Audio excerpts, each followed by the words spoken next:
మేము అనేక అంశాలతో మేము ఐటీ రంగానికి సంబంధించిన మంత్రిగా కూడా స్పష్టంగా కూడా ప్రభుత్వానికి సంబంధించిన ప్రణాళిక ఈ విధంగా ఉండబోతుంది. ప్రతి డిపార్ట్మెంట్లో కూడా ఈ కట్టింగ్ ఎడ్జ్ టెక్నాలజీని ఉపయోగించుకొని సేవలు అందించడానికి ఈ టెక్నాలజీని ఉపయోగిస్తామని చెప్పటం, దానిలో భాగంగానే మున్సిపల్ అడ్మినిస్ట్రేషన్కి సంబంధించిన మా అధికారులు కూడా ఈరోజు ఏఐ కానీ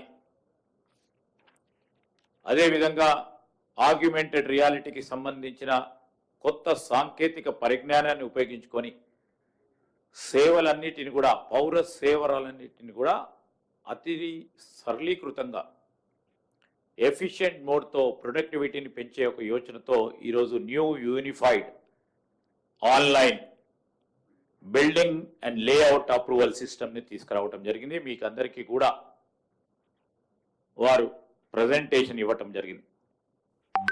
దీంట్లో ముఖ్యమైనది ఏంటంటే ఈ నూతన ఏకీకృత ఆన్లైన్ భవన అనుమతి మరియు లేఅవుట్ ఆమోద వ్యవస్థను తెలంగాణ ప్రభుత్వం ప్రవేశపెట్టనుంది.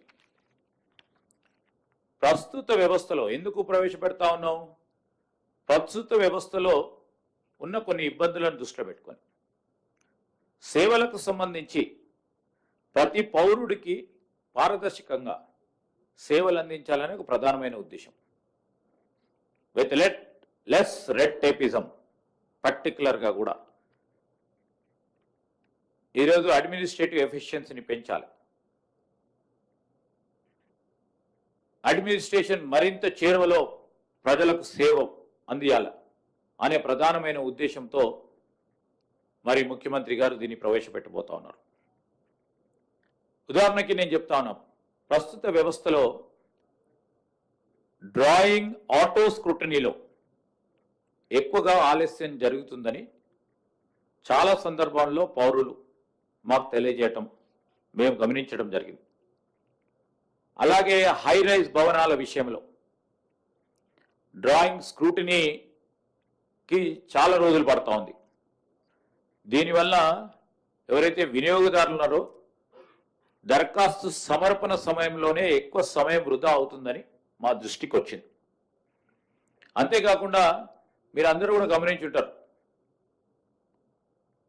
ప్రస్తుత అప్లికేషన్లకు సంబంధించి వివిధ వెండర్లు అభివృద్ధి చేస్తూ ఉన్నారు.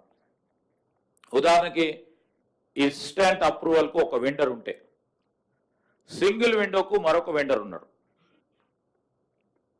దాంట్లో పౌరులు ఎవరైతే దరఖాస్తు చేసుకుంటున్నవారు వారికి సంబంధించిన సమర్పణ కానీ అప్లికేషన్ సమర్పణ కానీ స్టేటస్ ట్రాకింగ్ కానీ ఫీజెస్ చెల్లింపు విషయంలో కానీ అనేక విభాగాలకు సంబంధించి ఆ సబ్జెక్ట్ కనెక్ట్ అవ్వడం మరియు మరిన్నిటిని కూడా అనేక ప్లాట్ఫామ్ సంబంధించిన నావిగేట్ చేయాల్సి వస్తుంది.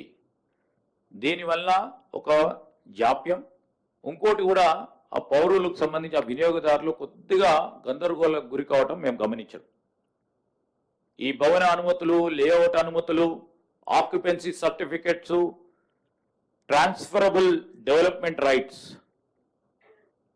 టీడీఆర్కి సంబంధించిన సర్టిఫికెట్స్ జారీ చేయటం, అనధికారికంగా నిర్మాణ నోటీసులు జారీ చేయడం వంటి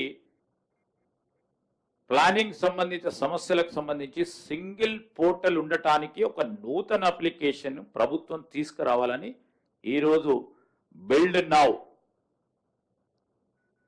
ఒక కొత్త టెక్నాలజీకి సంబంధించిన అప్లికేషన్ను తీసుకురావాలని నిర్ణయం చేయడం జరిగింది.